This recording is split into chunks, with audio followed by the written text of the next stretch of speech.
ನೋಡ್ರಿ ಅವ್ರಿಗೆ A C ರೂಮ್ನಾಗ ಕುಂಡಿರ್ತಾರ, ಆರಾಮದಾರ, ಅವ್ರ ಮನೆಯವ್ರು ಆರಾಮದಾರ, ಅವ್ರ ಅಣ್ಣನೇ ಅಂತ ಆರಾಮದಾರ, ಅವ್ರ ಗಾಡಿಗೆ ಒಂದು ಸ್ವಲ್ಪ ಹತ್ತೈತಂತ ಹೆಂಗೆ ಬೇಕಂಗೆ ಬಡವ್ರಿಗೆ ಮಾತಾಡಿದವ್ರು ಅವರು. ಅವರಿಗೆ ಬಡವ್ರು ಅನ್ನೋದು ಕರುಣೆ ಇಲ್ಲ. ಇವತ್ತು CM ಸಿದ್ದರಾಮಯ್ಯ ಅವರು ಬಡವರಿಗೆ ಎಂಥ ಒಂದು ಒಳ್ಳೆ ಯೋಜನೆ ಕೊಟ್ಟಾರಂದ್ರೆ ಅಷ್ಟು ಒಳ್ಳೆ ಯೋಜನೆ ಕೊಟ್ಟಾರ. ಮೊನ್ನೆ ನೀವು ನೋಡಿರ್ಬೋದು ಸೌದತ್ತಿ ಒಳಗೆ ಒಂದು ಮಗ ತೀರ್ಕೊಂತಾನ, ಅಲ್ಲಿ ತಾಯಿ ಅಳ್ತಾಳ, ಮಗನ ಯಾಕೆ ಬಿಟ್ಟೋದಿ, ಸಿದ್ದರಾಮಯ್ಯ ಕೊಟ್ಟಿದ್ದಂಥ ಯೋಜನೆಯಿಂದ ನಾವು ಬದುಕ್ಬೋದು ಅಂತ ಒಂದು ತಾಯಿ ಆ ಒಂದು ಮಗನ ಹೆಣ್ಣನ ಮುಂದೆ ಕುಂತ ಅಳ್ತಾಳಕ್ಕಿ. ಯಾರಿಗೆ ಕೊಡ್ತಾರೆ ಇಂಥ ಯೋಜನೆಗಳು? ಅವ್ರಿಗೆ ನಾಚಿಕೆ ಬರ್ಬೇಕು ಹಿಂಗೆ ಮಾತಾಡಕ್ಕೆ. ಯಾಕೆ ಇವತ್ತು ಅವರ ಆರಾಮಿರ್ಬೇಕು, ಅವರೇ ಎ ಸಿ ರೂಮ್ನಾಗ ಇರ್ಬೇಕು, ಅವರ ಅನ್ನ ಉಣ್ಬೇಕು. ಯಾಕೆ ಬಡವ್ರು ಅನ್ನ ಉಣ್ಬಾರ್ದು? ಯಾಕೆ ಬಡವ್ರು ಆರಾಮಿರಬಾರ್ದು? ಇವತ್ತು CM ಸಿದ್ದರಾಮಯ್ಯ ಅವರಾಗಲಿ, DK ಶಿವಕುಮಾರ್ ಆಗಲಿ, ಹಾಗೂ ನಮ್ಮ ಪಕ್ಷ ಆಗಲಿ ಬಡವ್ರ ಪರವಾಗಿ ಯಾವಾಗಲೂ ನಿಂತೈತಿ, ಯಾವಾಗಲೂ ನಿಂದಿರುತ್ತೈತಿ ಅಂತ ನಾನು ಹೇಳಕ್ಕೆ ಇಚ್ಛಪಡ್ತೀನಿ. ಮತ್ತು ಮೊನ್ನೆ ನಮ್ಮ ಯೋಜನೆಯಿಂದ ನನಗೂ ಗೊತ್ತೈತಿ ಮಿಡಲ್ ಕ್ಲಾಸ್ ಫ್ಯಾಮಿಲಿ ಹೆಂಗಿರ್ತೈತಿ ಅಂತ. ಯುಗಾದಿಗೆ ಒಂದು ಫ್ರಿಜ್ ತೊಗೊಂಡ್ಲು ಒಂದು ಹೆಣ್ಮಗಳು. ನೋಡ್ರಿ ಆಕೆ ಮುಖದಾಗ ಖುಷಿ ನೋಡ್ರಿ. ಆ ಒಂದು ಯೋಜನೆಯಿಂದ ರೊಕ್ಕ ಉಳಿಸಿ ಆ ಹೆಣ್ಮಗಳು ಮನ್ಯಾಗ ಮಕ್ಕಳು ತಂಪು ನೀರು ಕುಡಿಲಿ, ಬಿಸಿಲೈತಿ, ನಾವು ಫ್ರಿಜ್ನಾಗ ಇಟ್ಕೋಬೋದು ಸಾಮಾನುಗಳು ಅಂತ ಹೇಳಿ ಆ ಹೆಣ್ಮಗಳು ಎಷ್ಟು ಖುಷಿಯಿಂದ ತೊಗೊಂಡ್ಲು. ಆ ಖುಷಿ ಏನಾದರೂ ಕುಮಾರಸ್ವಾಮಿ ಕೊಡೋಕ್ಕಾಗತ್ತಾ? ಆ ಖುಷಿ ಏನಾದರೂ BJP ಅವ್ರಿಗೆ ಕೊಡೋಕ್ಕಾಗತ್ತಾ? ಇವತ್ತು ಹೆಣ್ಮಕ್ಳು ನೋಡ್ರಿ ಎಲ್ಲ ಊರಿಗೆ ಅಡ್ಡಾಡಿ ಬಂದವ್ರು ಅದಾರ, ಎಲ್ಲ ಪ್ರದೇಶಕ್ಕೆ ಅಡ್ಡಾಡಿದ್ರು, ಫ್ರೀ ಐತ ನಾನು ಎಲ್ಲ ದೇವಸ್ಥಾನಿಗೆ ಅಡ್ಡಾಡಿದ್ರು. ಎಂಥ ಒಂದು ಒಳ್ಳೆ ಯೋಜನೆ ಕೊಟ್ಟಾರ ನಮ್ಮ ಪಕ್ಷ. ಏನು ಹೇಳ್ತೀರಿ ಮೇಡಮ್, ನೀವು ಕೊಡೋಕೆ ಇಷ್ಟಪಡ್ತೀರಿ? ನೋಡ್ರಿ ಇಡೀ ನಮ್ಮ ಕರ್ನಾಟಕ ಜನತೆಗೆ ನಾವೊಂದು ಹೆಣ್ಮಗಳಾಗಿ ಇವತ್ತು ಯಾವ ಪಕ್ಷನೂ ಬೇಡ, ಇವತ್ತು ಒಂದು ಹೆಣ್ಮಗಳಾಗಿ ನಾವು ಯಾವಾಗಲೂ ಕೂಡ ನಮ್ಮ ತಿಮ್ಮಾಪುರ ಸರ್ ಯಾವಾಗಲೂ ಅಂತಿರ್ತಾರೆ, ಹೆಣ್ಮಕ್ಳು ಹೆಂಗಂದ್ರೆ ತಮ್ಮ ಮನೆ ಮರ್ಯಾದೆ ಮುಚ್ಕೊಳಕ್ಕೆ ಶರಗ್ನಾಗ ಮನ್ಯಾಗ ಚಹಾ ಪುಡಿ ಸಕ್ರೆ ಇರಲಿಲ್ಲ ಅಂದ್ರೂ ಆಜು ಬಾಜು ಮನೆಗೆ ಹೋಗಿ ಶರ್ಗ ಮುಚ್ಕೊಂಡು ನಮ್ಮ ಮನೆ ಮರ್ಯಾದೆ ಹೋಗ್ಬಾರ್ದು ಅಂತೇಳಿ ಹೆಣ್ಮಕ್ಳು ತಮ್ಮ ಮನೆ ಮರ್ಯಾದೆನ ಕಾಪಾಡ್ಕೊತಾರಂತ. ಅಂಥದ್ದು ಕುಂತ ಇವತ್ತು ನಮ್ಮ ಪಕ್ಷ ಸಿದ್ದರಾಮಯ್ಯ ಅವರು, DK ಶಿವಕುಮಾರ್ ಅವರು, ನಮ್ಮ ನಾಯಕರು ಎಲ್ಲ ಸೇರಿ ಇಂಥ ಒಂದು ಯೋಜನೆಗಳು ಮಾಡ್ಯಾರ. ಅದು ಹೆಣ್ಮಕ್ಳಿಗೆ ಮಾತ್ರ ಭಾಳ ಅತ್ಯುತ್ತಮ ಅಂತ ಯೋಜನೆಗಳು. ಇವತ್ತು MP ಇಲೆಕ್ಷನ್ ಚುನಾವಣೆ ನಡೆಯಕತ್ತೈತಿ.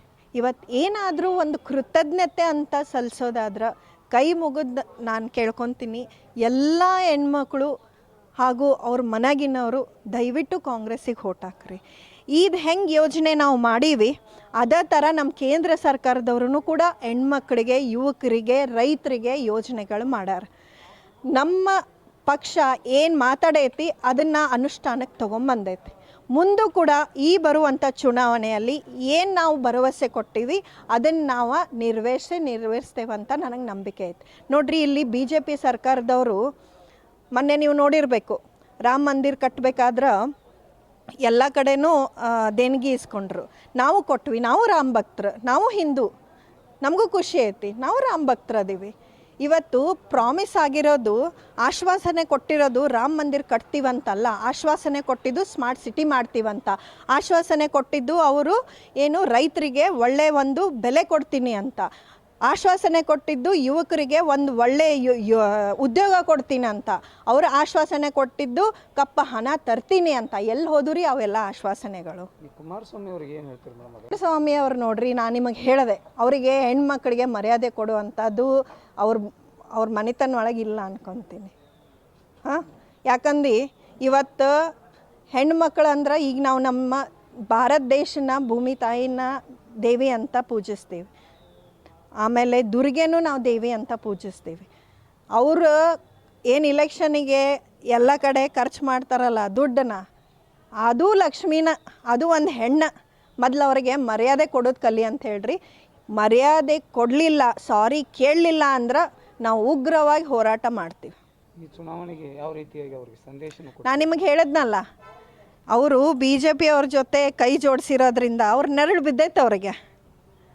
ಅವ್ರ ನೆರಳು ಬಿದ್ದಿದ್ದರಿಂದ ಬೇಟಿ ಬಚಾವ್ ಬೇಟಿ ಪಡಾವ್ ಅಂತ ಅವ್ರು ಯೋಚನೆ ಮಾಡಿದ್ರು. ಆ ಬೇಟಿ ಬಚಾವ್ನೂ ಇಲ್ಲ, ಬೇಟಿ ಪಡಾವ್ನೂ ಇಲ್ಲ. ಇಲ್ಲಿ ತಂದೆಯು ಒಂದು ಪ್ರಧಾನಮಂತ್ರಿ ಆಗಿತ್ತು, ಇವರು ಕೂಡ ಮುಖ್ಯಮಂತ್ರಿಯಾಗಿ ಕೆಲಸ ಮಾಡೋಗಿ ಕರ್ನಾಟಕದ ಒಬ್ಬ ಮಹಿಳೆಯ ಥರ ಒಂದು ಅತಿ ಹೆಚ್ಚು ಬಡತನ ಇರುವಂಥ ನಮ್ಮ ದೇಶ ಕರ್ನಾಟಕದೊಳಗೆ ಮಹಿಳೆಯರ ಬಗ್ಗೆ ಈ ರೀತಿಯಾಗಿ ದಾರಿ ತಪ್ಪಿದ್ದಾರೆ ಅನ್ನುವಂಥ ಮಾತು ಅವರು ಸಿದ್ದರಾಮಯ್ಯ ಅವರಿಗೆ ಕುಮಾರಸ್ವಾಮಿ ಅವ್ರಿಗೆ ಏನು ಹೇಳ್ತಾರೆ ಮೇಡಮ್? ಸಿದ್ದರಾಮಯ್ಯ ಅವ್ರು ಮಾಡಿದ ತಪ್ಪು ಅನ್ನೋ ರೀತಿ ಒಳಗೆ ಬಿಂಬಿಸಿ ಹೇಳುವಂಥ ಕೆಲಸ ಮಾಡಿದ್ದಾರೆ. ನೋಡ್ರಿ, ಅವರು ಮೊದಲೇ ಮಾತು ಬಿ ಜೆ ಪಿಯವ್ರ ಜೊತೆ ಕೈ ಜೋಡ್ಸಾರ. ಬಿ ಜೆ ಪಿ ಒಳಗೆ ಯಾವಾಗೂ ಹೇಳ್ತಾರೆ ಅವ್ರು ಬೇಟಿ ಬಚಾವ್ ಬೇಟಿ ಪಢಾವ್ ಅಂತ. ಅದು ಅವ್ರು ಬೇಟಿ ಬಚಾವೂ ಮಾಡಿಲ್ಲ, ಬೇಟಿ ಪಢಾವೂ ಮಾಡಿಲ್ಲ. ಅದ ನೆರಳು ಇವ್ರಿಗೂ ಬಿದ್ದೈತಿ. ಇವತ್ತು ಹೆಣ್ಮಕ್ಳ ಬಗ್ಗೆ ಮರ್ಯಾದೆ ಕೊಡ್ಲಾರ್ದಂಗೆ ಮಾತಾಡಿದ್ದು ನಮಗೆ ಭಾಳ ನೋವು ತಂದೈತಿ. ಬಿಕಾಸ್ ಅವ್ರ ಮನ್ಯಾಗ ಅದೇ ರೀತಿ ಇರ್ಬೇಕು ಅನ್ಕೊತೀನಿ. ಯಾಕಂದ್ರೆ ಅವ್ರ ಅಣ್ಣನ ಹೆಂಡ್ತಿನ ನೋಡಿರ್ಬೇಕು ನೀವೆಲ್ಲರೂ. ಒಬ್ಬ ಬಡು ಮನುಷ್ಯಾಗ ಹೆಂಗೆ ಬೇಕು ಹಂಗೆ ನಾಲ್ಗಿಗೆ ಏನೂ ಒಂದು ಸ್ಟಾಪ್ ಇಲ್ಲಾರ್ದಂಗೆ ಮಾತಾಡಿದಂಥ ಹೆಣ್ಮಗಳಾಕಿ. ಬಹುಶಃ ಆ ನೆರಳು ಅವ್ರಿಗೆ ಬಿದ್ದಿರಬೇಕು. ಅದಕ್ಕೆ ಇಡೀ ನಮ್ಮ ಹೆಣ್ಣು ಕುಲಕ್ಕೆ ಹಂಗೆ ಅದಾರ ಅಂತ ಅವ್ರು ಬಿಂಬಿಸಿರ್ಬೇಕು. ಆದರೆ ಇವತ್ತು ನನಗೆ ಭಾಳ ನೋವು ಆಗ್ತೈತಿ.